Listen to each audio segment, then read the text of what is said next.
Hello friends, RRB LP 2024 का official advertisement official website के ऊपर आ गया है।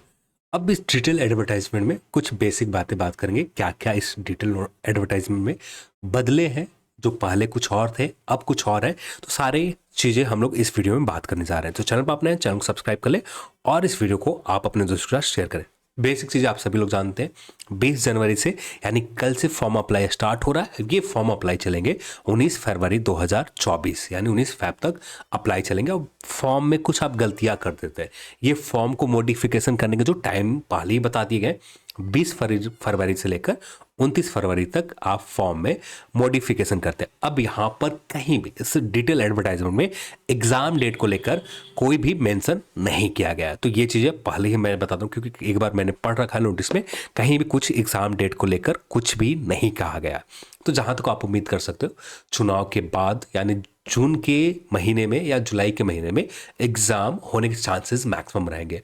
तो यहाँ पर एग्जाम डेट भी लगभग इसी को मानकर आपको प्रिपरेशन करने होंगे, क्योंकि वैकेंसीज बहुत कम है। 5,696 वैकेंसीज है, 18 से 30 वर्ष एज है। रिलैक्सेशन इसी में ऐड ऑन कर दिया गया। जो नॉर्मल एज होते हैं एएलपी का 18 से 28 साल होते हैं, जिनमें से आपको 2 साल रिलैक्सेशन इस बार दिए गए। पहले 3 साल रिलैक्सेशन दिए जाते थे, अब इसका क्राइटेरिया अलग है। समय समय के हिसाब से रिलैक्सेशन देने का रेलवे ने एक सर्कुलर जारी किया था, जिसके ऊपर हम लोग पहले अब ये एज रिलैक्सेशन 2018 के वैकेंसी समय समाप्त हो गए थे। फिर 2019 के वैकेंसीज आए, वहाँ पर थोड़े बहुत हड़ताल हुए, थोड़े बहुत प्रोटेस्ट किए गए, तो उसके बाद फिर से कंटिन्यू कर दिए गए थे। तो अब यहाँ पर 2 साल के रिलैक्सेशन दिए जाते हैं। तो एज में 2 साल का रिलैक्सेशन है, 18 से 30 साल। बाकी जो कैटेगरी के रिलैक्सेशन, जिस कैटेगरी में जितना दिया जाता है वैसा रिलैक्सेशन यहाँ पर दिए जाते हैं। एवं मेडिकल स्टैंडर्ड है, लेवल 2 का पोस्ट है। अब बात कर लेते हैं वैकेंसीज के लिए, किस जोन में कितनी वैकेंसीज है। पहले से बहुत ज़्यादा वैकेंसीज कम है। जो पहले वैकेंसी बहुत ज़्यादा थी, पहले इससे पहले जो वैकेंसी लगभग 27,000 करीब एएलपी का वैकेंसी था, पिछली वैकेंसी 2018 में आए थे। हाँ, ऐसा क्यों हुआ? तो यहाँ पर ऑब्वियस रीजन है कि आप लगातार देख रहे थे रेलवे के सभी जोन जीडीसी के द्वारा लगातार भर्तियां एएलपी के किए जा रहे थे। जितने भी जोन में वैकेंट पोस्ट जीडीसी के द्वारा फुलफिल किए जा रहे थे। अब एक ऑब्वियस रीजन है, जब डिपार्टमेंटल एग्जाम से ही वैकेंसीज को फुलफिल किए जा रहे हैं, तो एएलपी का वैकेंसी तो खाली रहेगा नहीं। और यहाँ पर सारे जोन की स्थिति ये थी कि वैकेंसीज करीब करीब 10,000 के करीब वैकेंट पोस्ट आरआरबी एलपी में। ऑफिशियल आंकड़े क्लियर नहीं है, जो अपडेट थे जून 2023 के पहले का अपडेट है कि करीब करीब 10,000 से कम वैकेंसीज खाली थे उस समय। उसके बाद भी बहुत जीडीसी के द्वारा वैकेंसीज फुलफिल किए गए। और क्या आंकड़े थे इस बार बाहर निकल कर, क्योंकि बहुत ज़्यादा मेहनत लग जाते हैं, सभी जो उनसे बात करो तब जाकर उनसे डेटा कंपाइल होता है, तब जाकर हमें एक रफ आइडिया लगता है कि हाँ इस बार एएलपी की वैकेंसी कितनी और रह रहे हैं। तो यहाँ पर वैकेंसीज ऑब्वियस रीजन था पहले से। जो टीचर लोग ने ये कह रखा था 25,000 रहेंगे, 26,000 रहेंगे, 27,000, सिर्फ अनुमान से। और कोचिंग का काम ही होता है कि भैया अपना बैच बेचना। जब बैच बेचने का टारगेट होता है, वैकेंसीज का नंबर आप ज़्यादा जब तक नहीं बताओगे तो बैच में लोग खरीदने नहीं आएंगे। यहाँ पर एक एएलपी ऐसा वैकेंसीज है जहाँ पर डिपार्टमेंटल एग्जाम जीडीसी द्वारा लगातार भरे जा रहे हैं, तो वैकेंसीज खाली है ही नहीं। और जो कुछ खाली थे, जिनमें से कुछ वैकेंसीज 10,000 करीब खाली है, जिनमें से 5,696 वैकेंसीज आरआरबी ने 2024 एएलपी के लिए जारी कर दिए। जो टोटल वैकेंसी देखेंगे, अहमदाबाद में 238 है, अजमेर रीजन में 228 है। सबसे ज़्यादा वैकेंसीज आपको बिलासपुर रीजन में मिलेंगे। लगभग यहाँ पर आप काउंट करेंगे तो 1300 कुछ वैकेंसी टोटल यहाँ पर आरआरबी बिलासपुर रीजन में दिएंगे, 1300 ज़्यादा।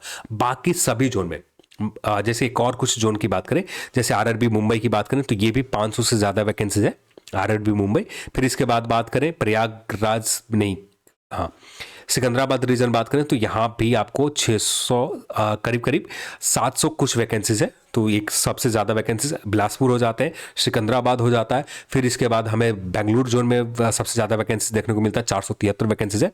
और बाकी जितने भी जोन है हर जगह पर 200 के अंदर में वैकेंसीज है या 60 70 100 के अंदर में। तो यहाँ पर ये हाल है वैकेंसीज का। जैसे भोपाल रीजन में देखें तो ये करीब करीब 200 से ज़्यादा, यानी 270-80 के करीब यहाँ पर वैकेंसी जब ऐड ऑन करोगे आप तो ये निकल कर आएंगे। भुवनेश्वर में 280 वैकेंसीज है, चंडीगढ़ रीजन में 66 वैकेंसीज है, चेन्नई में 148 है, गोरखपुर रीजन में 43 वैकेंसीज है, गुवाहाटी रीजन में इस बार 62 एएलपी के वैकेंसीज है, जम्मू कश्मीर में 39 है, और 254 और प्लस 91, 300 से ज़्यादा वैकेंसीज आपका कोलकाता रीजन में, मालदा रीजन में 161 वैकेंसीज है, 161 और 56 वैकेंसीज है, करीब करीब 200 कुछ वैकेंसीज यहाँ पर मालदा रीजन में दिए गए।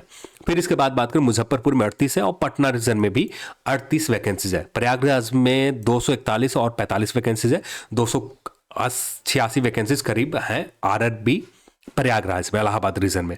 तो रांची जोन में देखें तो 153 वैकेंसीज एएलपी के वैकेंट पोस्ट यहाँ पर दिए गए। सिलीगुड़ी में 67 है और त्रिवेंद्रम में 70 वैकेंसीज है और टोटल आप देखेंगे तो 5696 है। और यहाँ पर जनरल के लिए 2499 वैकेंसीज है, 804 आपका ये वैकेंसीज हो गए सेकंड नंबर पर एसी के लिए, और थर्ड नंबर पर एसटी का 482, और ये रहा ओबीसी का वैकेंसीज है 1351 और 560 वैकेंसीज आपका है ईडब्ल्यूएस, और इनमें से और 572 वैकेंसीज रिजर्व रखे गए एक सर्विसमैन के लिए। तो ये हॉरिजॉन्टल रिजर्वेशन के द्वारा दिया जाता, तो इससे ज़्यादा इम्पैक्ट तो आपको नहीं पड़ता। तो ये रहा आपका एएलपी का वैकेंसीज को लेकर। और एजुकेशन क्वालिफिकेशन के ऊपर कल ही बात कर लिया था, फिर भी आप देखना चाहें तो ये रहा मिनिमम एजुकेशन क्वालिफिकेशन, आपने 10वीं पास कर रखा है, साथ में आपने आईटीआई कर रखा, विन ट्रेड में फिटर, इलेक्ट्रिशियन, मैकेनिक, तो ये सारे आप रेडियो एंड टीवी में इलेक्ट्रॉनिक्स मैकेनिक, ये डीजल कॉइल, फिर इसकी engine Turner machinist, refrigerator, air conditioner, तो ये सारे ट्रेड में आपने कर रखा है तो आप एएलपी के लिए एलिजिबल होंगे। सेकंड क्राइटेरिया बताया गया कि आपने 10th पास कर रखा है, साथ में एसएलसी प्लस कोर्स आपने कंप्लीट कर रखा है, साथ में आपने अप्रेंटिसशिप कर रखा है, तो ट्रेड यहाँ पर इस पोस्ट पर आप एलिजिबल रहेंगे। तीसरा क्राइटेरिया है चाहे आप ये फुलफिल करते हो, चाहे ये फुलफिल करते हो, चाहे ये फुलफिल करते हो, इसमें है आपको 10वीं पास कर रखा हो, साथ में एसएसएलसी प्लस आपने कर रखा, 3 साल का आपके पास डिप्लोमा है, जिसमें से मैकेनिकल, इलेक्ट्रिकल, इलेक्ट्रॉनिक्स और ऑटोमोबाइल इंजीनियरिंग से आपने ये सारे ब्रांचेस में आपने डिप्लोमा कर रखा, तो इस पोस्ट के लिए एलिजिबल आप हैं। साथ में आपके पास डिग्री है तो भी आप इस पोस्ट के लिए एलिजिबल रहेंगे, जो रहेगा mechanical, electrical, electronics and automobile engineering से आपने डिग्री आपके पास है तो भी आप इस पोस्ट के लिए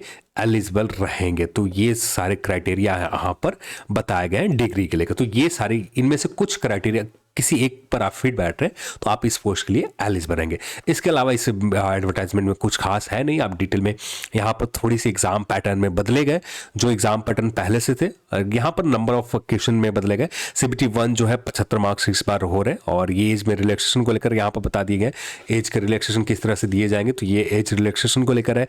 फिर यहाँ पर एग्जामिनेशन फी को लेकर है, यहाँ पर 500 जिस तरह से पहले आप 500 में से 400 आपको यानी 390 रुपये बैंक अकाउंट में यदि CBT 1 एग्जाम देते हो तो बैंक अकाउंट में वापस आ जाते थे, वैसा ही यहाँ पर सेम क्राइटेरिया।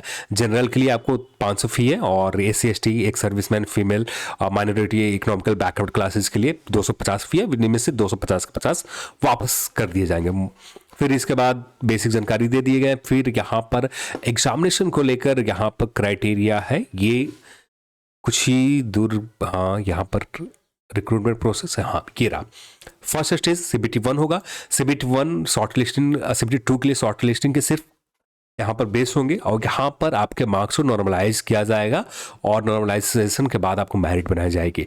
यदि यहाँ पर एक चीज़ मैं क्लियर कर देना चाहता हूँ, यहाँ पर अभी के लिए रेलवे ने क्लियर कर रखा कि नॉर्मलाइजेशन किए जाएंगे। यदि रेलवे कुछ इस तरह से एग्जाम को कंडक्ट करवाती है, यानी फॉर्म अप्लाई लगभग 20 से 25 लाख होते हैं, तब जाकर नॉर्मलाइजेशन तो कंफर्म मान के चलो, 30 लाख भी चलेंगे तो कंफर्म मान के चलो कि आप नॉर्मलाइजेशन यहाँ पर किए जाएंगे। यदि रेलवे कुछ ऐसा कर लेती है, जैसे कुछ जितने भी जोन में लोग हैं, सारे जोन को एक दिन में एक जोन का एग्जाम कंडक्ट करवाया जाता है, तब जाकर यहाँ पर पॉसिबिलिटी रहेंगे कि नॉर्मलाइजेशन ना भी हो। पर CBT 1 तो नॉर्मलाइजेशन होने के चांसेस मैक्सिमम रहेंगे। ये चीजें CBT 2 एग्जाम में होगा। CBT 1 का ड्यूरेशन बात करें 60 मिनट दिए जाएंगे समय, नंबर ऑफ क्वेश्चन 75, और 75 एक मार्क्स के आपको 75 मार्क्स का प्रश्न पूछे जाएंगे, 1/3 नेगेटिव मार्किंग होगा। अब ये रहा आपका syllabus, math, reasoning, general science and general awareness से प्रश्न पूछे जाएंगे। CBT 2 होगा। CBT 2 2 फेजेस में बांटे होंगे, पार्ट 1, पार्ट ए और पार्ट बी। पार्ट बी वैसा होगा, ये क्वालिफाइंग नेचर का होगा, यहाँ पर आप 35% स्कोर करना होगा, जो होगा आपके ट्रेड से रिलेटेड, आप जिस ब्रांचेस से आते हैं आते हैं, उस ब्रांचेज उस ट्रेड से रिलेटेड आपको यहाँ पर प्रश्न पूछे जाएंगे। पार्ट ए होगा आपका यहाँ पर मेरिट डिसाइड करेगा और इसका वेटेज आपके एग्जाम में रहेंगे, मेरिट में रहेंगे 70% इसका वेटेज रहेगा। तो बहुत ज़्यादा इंपॉर्टेंट हो जाता है सीबीटी 2 एग्जाम में अच्छा स्कोर करना, क्योंकि यहाँ पर आपके स्कोर से 70% अंक लिए जाएंगे और उसके बाद सी बैट यानी तीसरा स्टेज जो होगा सी बैट, इसका स्कोर एड ऑन किया जाएगा और सी बैट का स्कोर 30% यहाँ पर एड ऑन कर कर आपका मेरिट तैयार किया जाएगा फाइनल एग्जाम के लिए। तो ये क्राइटेरिया यहाँ पर एएलपी का, और यहाँ पर भी सेम क्राइटेरिया 1/3 नेगेटिव मार्क और मिनिमम क्वालिफिकेशन मार्क्स, और यहाँ पर पार्ट बी में सिर्फ आपको 35% क्वालिफाइंग नेचर का, यहाँ पर आप स्कोर सिर्फ क्वालिफाई कर जाओ आप इस पोस्ट के लिए एलिजिबल रहेंगे। पार्ट ए का सिलेबस आपका ये रह गया, मैथ, रीजनिंग और यहाँ पर साइंस इंपॉर्टेंट रहता है।